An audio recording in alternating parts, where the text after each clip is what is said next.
န်တရားခရီးတဲ့ချန်တော်မှကြိုဆိုပါတယ်ချစ်ခင်လေးစားအပ်ပါသောဓမ္မမိတ်ဆွေအပေါင်းတို့ရှင်ဒီနေ့ခေတ်ကြီးမှာကျွန်ုပ်တို့အားလုံးဟာရုန်းကန်လှုပ်ရှားမှုတွေအပြိုင်ဆိုင်တွေနဲ့တောကတွေကြားမှာနေ့စဉ်နဲ့အမျှပူလောင်နေကြရပါတယ်အပူဆိုတာမီးလောင်မှပူတာမဟုတ်ပါဘူးစိတ်ထဲမှာတစ်ခုခုကိုစိုးရိမ်နေရတာတစုံတစ်ယောက်အပေါ်ဒေါသဖြစ်နေရတာအနာဂတ်အတွက်ပူပန်နေရတာတွေဟာလည်းစိတ်ကိုတိတ်တဆိတ်လောင်မြိုက်နေတဲ့မီးတွေပါပဲဘဝဆိုတဲ့ကန္နာရကြီးထဲမှာခရီးနေရင်အမောတကောဖြစ်နေတဲ့တင်အခုခဏလောက်နားလိုက်ပါဦးတင်းရဲ့ပတ်ဝန်းကျင်ကစူညံတန်တွေကိုခဏမေ့ထားပြီးတင်းနှလုံးသားထဲကအတန်ကိုငြိမ်သက်စွာနားထောင်ကြည့်စေချင်ပါတယ်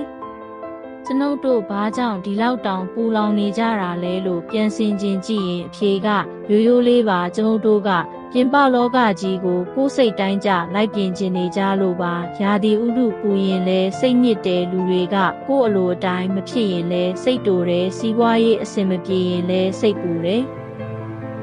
တကယ်တော့လောကကြီးမှာကျွန်ုပ်တို့ထိန်းချုပ်လို့ရတဲ့အရာနဲ့ထိန်းချုပ်လို့မရတဲ့အရာဆိုပြီးနှစ်မျိုးပဲရှိပါတယ်သူတစ်ပါးရဲ့အပြုအမူပုံစံနှုန်းမျော်လင့်ပဲဖြစ်လာတဲ့အပြောင်းလဲတွေဟာကျွန်ုပ်တို့ထိန်းချုပ်လို့မရတဲ့အရာတွေပါထိန်းချုပ်လို့မရတာကိုလိုက်ပြီးအတင်းထိန်းချုပ်ဖို့စ조사နေသမျှကျွန်ုပ်တို့ရဲ့စိတ်နှလုံးဟာပူလောင်နေအောင်မှာပါပဲ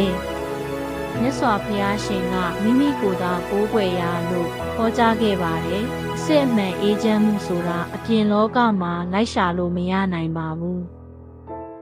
ကိုယ့်ရဲ့စိတ်အတွင်းတဏ္ဍာမှာပဲရှိတာပါအပြင်မှာမီးတွေဘလောက်လောင်လောင်လောကဓာတ်တွေဘလောက်ပဲခါးသီးနေပါစေကိုယ်စိတ်ထဲမှာအေးမြတဲ့ရေကန်တစ်ခုသာဖန်တီးထားနိုင်ရင်သင်ဟာဘယ်တော့မှပူလောင်မှာမဟုတ်တော့ပါဘူးတခါကဘယင်တစ်ပါးဟာအေးချမ်းခြင်းရဲ့အဓိပ္ပာယ်ကိုအမှန်ကန်ဆုံးဖော်ဆောင်နိုင်မဲ့ပကြီကားတစ်ချက်ကိုအလိုရှိတာကြောင့်ပြိုင်ပွဲတစ်ခုလုပ်ခဲ့ပါတယ်ပကြီစရာအများစုကတာယာလှပတဲ့ရေကန်ကြီးတွေတိတ်ဆိတ်တဲ့တောင်တန်းကြီးတွေကိုအပြိုင်အဆိုင်ဆွဲကြပါတယ်။ဒါပေမဲ့စုရသွားတဲ့ပကြီကားကတော့အားလုံးကိုအံ့ဩသွားစေခဲ့တယ်။အဲ့ဒီပကြီကားထဲမှာမိုးတက်မုန်တိုင်းတွေပြင်းထန်နေတဲ့လျှက်စီးတွေလက်နေတဲ့ရေတကွန်ကြီးကလည်းဒေါသတကြီးနဲ့အရှိန်အဟုန်ပြင်းစွာစီးကျနေပါတယ်။ဒါပေမဲ့ထူးခြားတာကအဲ့ဒီရေတကွန်ကြီးရဲ့ဘေးကကျောက်ဆောင်လေးတစ်ခုပေါ်မှာပေါက်နေတဲ့တကိုင်းသေးသေးလေးပေါ်မှာနှက်ကလေးတစ်ကောင်ကအေးအေးဆေးဆေးအိပ်ပျော်နေတာပါဒီပုံမြင်လေးကပေးခြင်းတဲ့သင်ခန်းစာကတော့အစစ်မှန်အေးချမ်းခြင်းဆိုတာစူညံတန်မရှိတဲ့နေရာဒါမှမဟုတ်ပြဿနာမရှိတဲ့နေရာမှာရှိတာမဟုတ်ပါဘူးပြဿနာပေါင်းစုံစူညံတန်ပေါင်းစုံကြားထဲမှာရောက်နေပေမဲ့ကိုယ့်ရဲ့စိတ်နှလုံးက